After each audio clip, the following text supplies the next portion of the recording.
Hello fellow Skywatchers.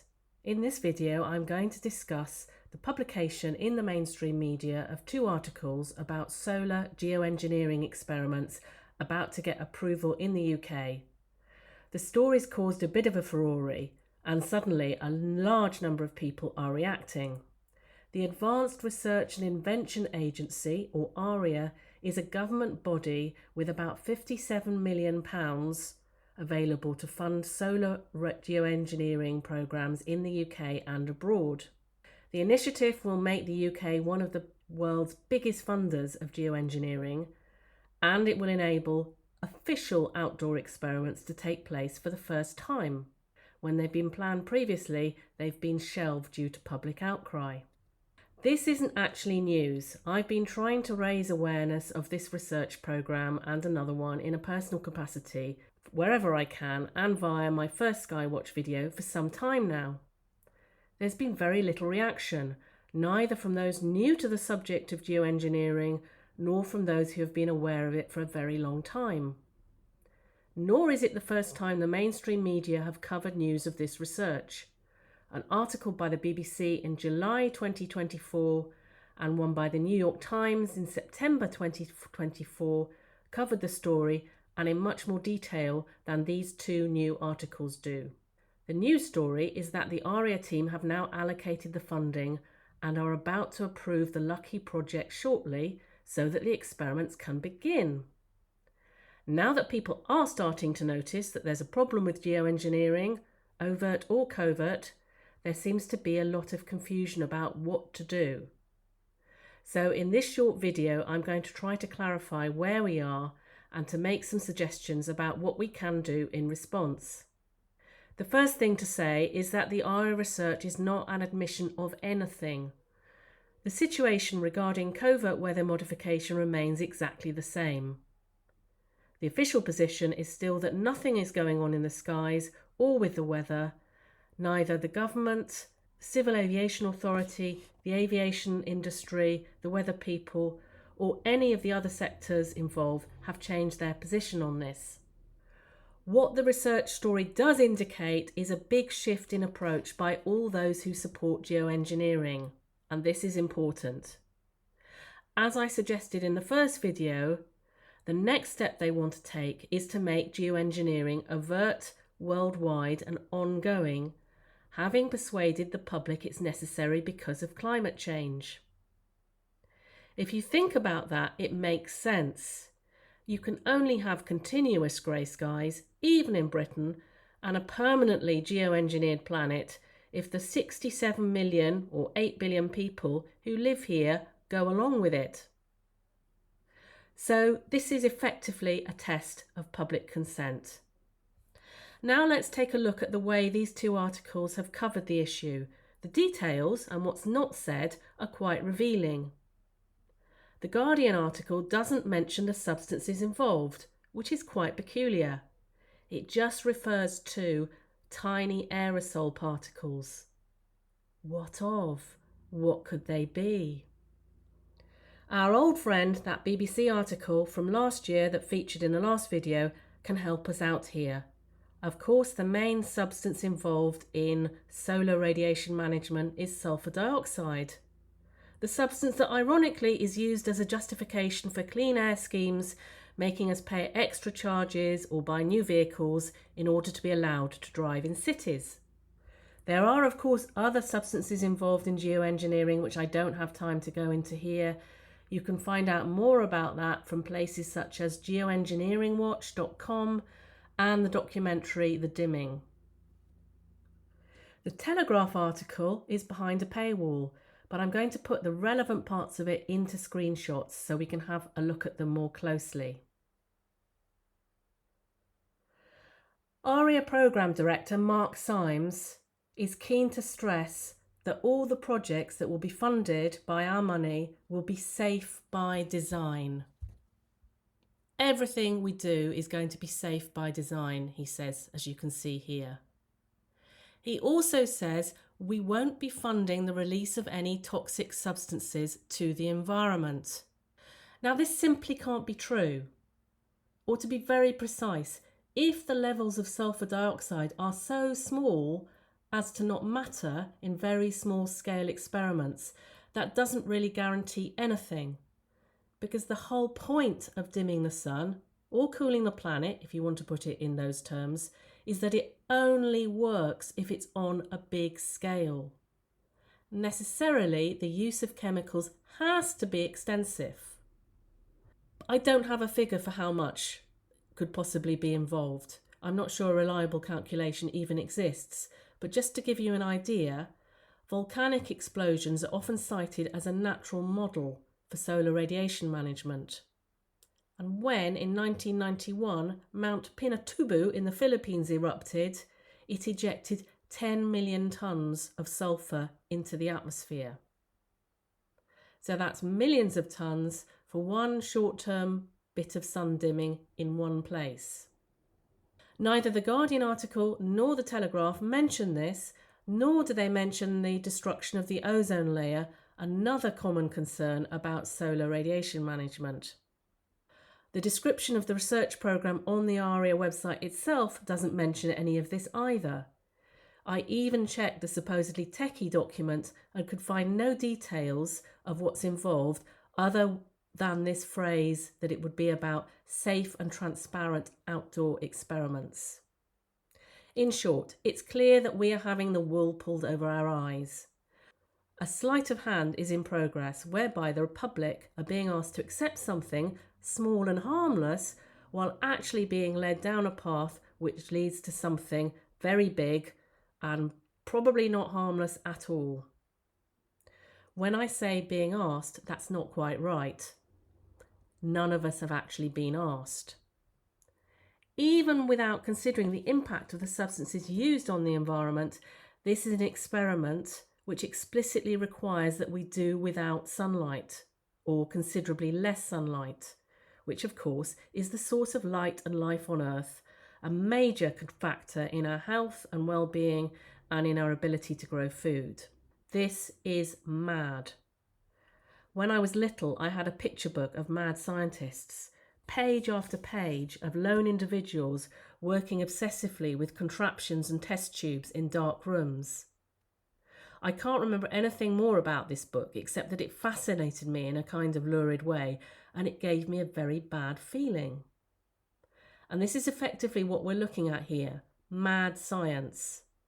A small number of humans is losing the plot, getting some very grandiose ideas about controlling nature and deciding they can change life on Earth for all of us. The problem is that they're not alone in labs doing their thing. They've managed to secure some powerful institutional backing and our money to do this. There's been no public debate about this. The average British person doesn't even realise whether modification is possible. There's been no parliamentary scrutiny of this latest research. MPs are off the job. It's a monumental failure of democracy and a very dangerous one. But for those of us who are concerned Skywatchers, this is an opportunity. It's an opportunity to break the taboo on talking about weather manipulation and to communicate beyond the small group of those in the know. It's an opportunity to remedy the huge levels of ignorance about the subject in Britain and to get a proper public conversation going about what's going on. A word of caution here. The folk promoting geoengineering have been framing the debate in a particular way. They're trying to convince us that dimming the sun is the lesser of two evils, a necessary mitigation for climate change. They're doing this by a softly approach of let's talk about it, let's understand the risks, weigh up the various options. The jargon for this in the literature is risk. I could show you a number of websites where this is explicit, including a fairly new organisation which aims to help the people of Africa understand that they might need to lose the sun. So this is to say, as the public debate gets going, we need not to fall into the trap of debating in these terms. Wide public awareness is something we urgently need to create, regardless of whether we think geoengineering has been going on for ages or whether the whole idea is new to us. It concerns everyone, everyone on the planet, especially children, born and unborn. And it looks like the UK, the place where the people are very uninformed and most inclined to put up with bad weather, is central to this experiment, because it's also a test of public consent. So this is another screenshot from the Telegraph article. I'm going to read it. Experts are hopeful that if experiments prove a success, they could be scaled up and implemented within 10 years. As well as outdoor experiments, ARIA will also be funding new modelling studies, indoor tests, climate monitoring and gauging public attitudes to geoengineering. They're telling us quite clearly the research is about gauging public attitudes. That's code, not very thickly disguised, I would say, for exploring whether they can get away with it. They will take silence, general silence. The minority posting on social media, I don't think really bothers them, as consent and proceed with their plans to implement worldwide, overt, ongoing geoengineering within the next decade. So what can we do to tell them otherwise? At the end of the last video, I talked a bit about communication and the need for wider communication with people in general, and doing so in a way that people will be able to hear, not giving them long lectures with everything that we might know about the subject or believe, just giving them initial ideas and information. I also talked about the need for evidence in the UK, and I'm well aware that there's plenty of evidence in the States where this subject is much more openly, widely debated and acted on, with lots of legislation in progress. But I think, given the way people tend to work, there's a need for evidence for how geoengineering may be affecting people in their own immediate lives and areas. So evidence in the form of soil and water testing for heavy metals. I still think both of those are important, and as I've been saying on various social media platforms, there are many other things that can be done, both by individuals and by groups. The main obstacle in Britain is that we've somehow convinced ourselves that we're helpless. It's not true, and it's a very self-defeating belief. So right now, and regarding the issue of these research programmes, I want to suggest a couple of other actions to take, and with some urgency. Given the actions of our Parliament over the past 5 years, or should I say inactions, I wouldn't usually recommend writing to MPs about covert weather modification. But what we're talking about here is a matter of official government policy and plans for the future, research funded by us, the taxpayers. So in this case, letting them know the strength of public feeling is essential. Regardless of how they respond, this is about putting our politicians on notice that they'll be held accountable.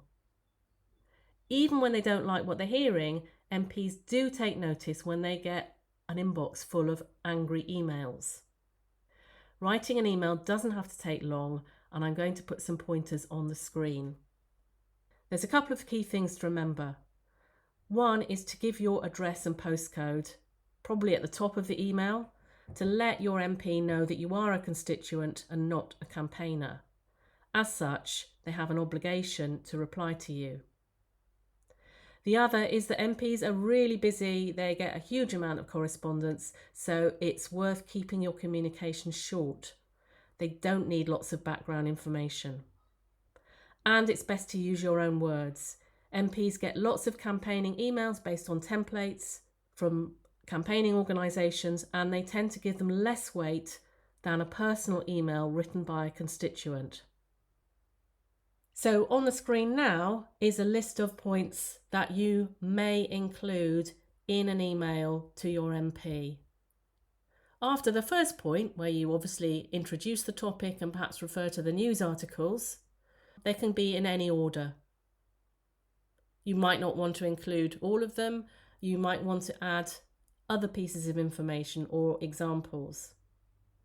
Don't count on getting a sensible answer, or be disappointed if you get something back which is very formulaic and repeats the kind of safe and effective mantra that we've become very familiar with. You've still done something really useful. You've shown your MP that you're aware of what's going on and that you're watching them. Collectively, we're putting our elected representatives on notice that they will be held responsible for harms done to our health, our children and our environment under their watch. Another thing to do is to get in touch with the media or influencers, asking them to cover the issue. Now, as Skywatch, I sent a press release about the last video with the details of the ARIA and other research to some of the more independent journalists and influencers. I got virtually no response, even from those who say they're very concerned about the state of the skies. In the print media, I'm only aware of one really informed questioning piece. That's a series of articles by Jonathan Riley published in The Conservative Woman. We need to get more of the independent media to run stuff like this. It's worth doing because if significant numbers of people, the audience or readership, tell media outlets and influencers geoengineering is an issue they want covered, they are very likely to take notice. So to wrap up, and here's a picture, one of hundreds now that I've taken from outside my home over the past 6 to 8 months. We can only stop solar geoengineering if large numbers of people say no. We need mass public awareness to put an end to all thoughts of dimming the sun to bed for good. Politicians can change, funding can be found from different sources, but mass awareness is the guarantee. And a tiny number of people complaining amongst themselves on social media isn't going to cut it. Blue skies or planet grey, where things go from here really is up to us. And finally, a reminder that Skywatch has an account on X, which is at Skywatch144, and there are a couple of very active Facebook groups, Look Up and Blue Skies Network and Sea Trails UK. Not going to say the word because I don't know how the censorship algorithm is on this. I don't want to say happy skywatching, I want to say something like constructive skywatching. Let's channel all the strong feelings and frustration that I know many people have into some action. Until next time.